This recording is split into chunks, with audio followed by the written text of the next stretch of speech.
Objet maudit, objet de malédiction, qui est arrivé à la pauvre Nicole, comment dire, nous fait réfléchir. Christian Page, enquêteur du paranormal. Bonjour, mon Christian. Salut, Bernard. Alors, raconte-nous les malheurs de Nicole. Tu l'as introduit, hein. Donc, Nicole visitait il y a une quinzaine d'années la ville de Pompéi, hein. Donc, je rappelle aux gens là, que Pompéi et sa voisine Herculanum ont été ensevelis en 79 après Jésus-Christ par des tonnes de cendres crachées par le Vésuve. Après ou avant?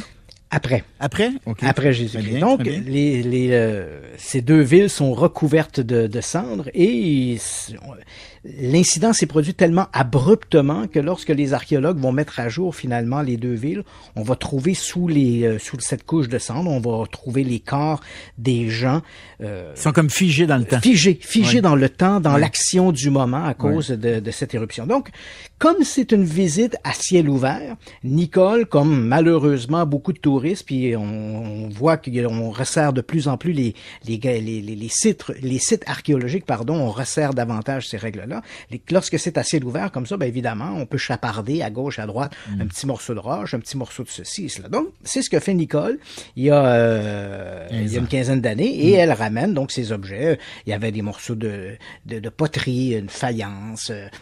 Elle ramène ces objets-là, et là, soudain, après avoir regardé ces beaux objets-là de collection, il y a toute une série de malheurs qu'elle va attribuer à le fait qu'elle ait dérobé ces objets-là. Donc, des problèmes de santé, des problèmes économiques. Et là, elle croit que ces problèmes-là sont liés à la présence de ces objets. D'un esprit maléfique. Voilà, donc ces objets sont, tu as bien dit le mot, bel et bien maudit. Elle les remet dans une boîte, les retourne à un agent immobilier de Pompéi pour qu'il les retourne sur le site archéologique. Et on apprend que c'est pas la première fois que des gens ont dérobé des objets, que ce soit à Pompéi ou dans d'autres sites archéologiques, ils les ont retournés ensuite, sous prétexte que ces objets leur avaient apporté une forme de malédiction. Oui.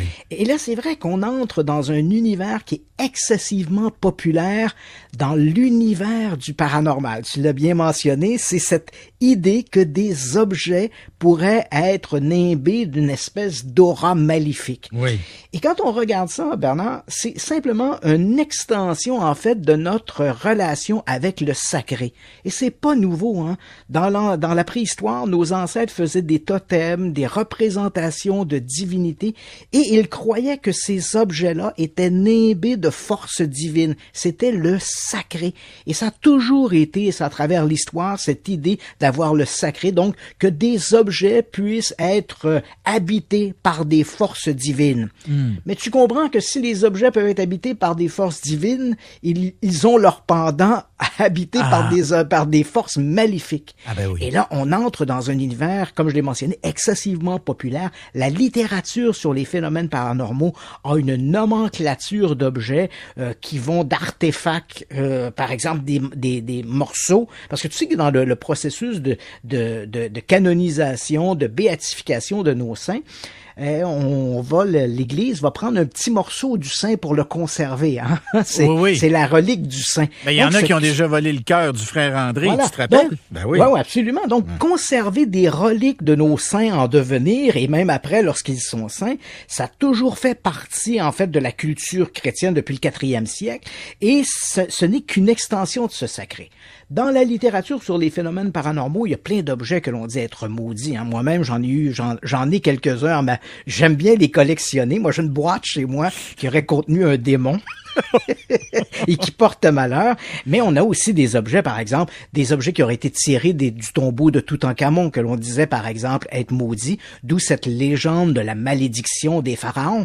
Il y a eu la voiture de James Dean. Hein. James Dean se décède dans un accident en septembre 1955. On va récupérer c'était une Porsche, Little Bastard, qu'il l'avait surnommée. Et là, on raconte que plein de gens autour de cette voiture, hein, qui aurait été propriétaire de la carcasse ou de pièces de la voiture qui auraient été adaptées sur d'autres voitures, ont connu des sorts funestes, justement parce qu'ils étaient propriétaires de ces objets. On a parlé aussi de poupées maudites, de vases, il y a énormément d'objets que l'on dit être habités par des forces maléfiques. Et il y a un magnifique diamant au Smithsonian Institute à Washington, D.C., le diamant Hope, dont on dit dont des propriétaires seraient morts de manière, disons, prématurée pour avoir été propriétaires de la triste pierre. Alors, Christian, juste pour te dire, le Vésuve, c'est bien avant Jésus-Christ. Avant? Oui, c'est bien avant. Et j'ai un auditeur qui s'ennuie du Chupacabra. Ah, on va en parler bientôt. Oui, c'est ça. Parlons du Chupacabra vendredi. Salut, Absolument. à demain tout le monde.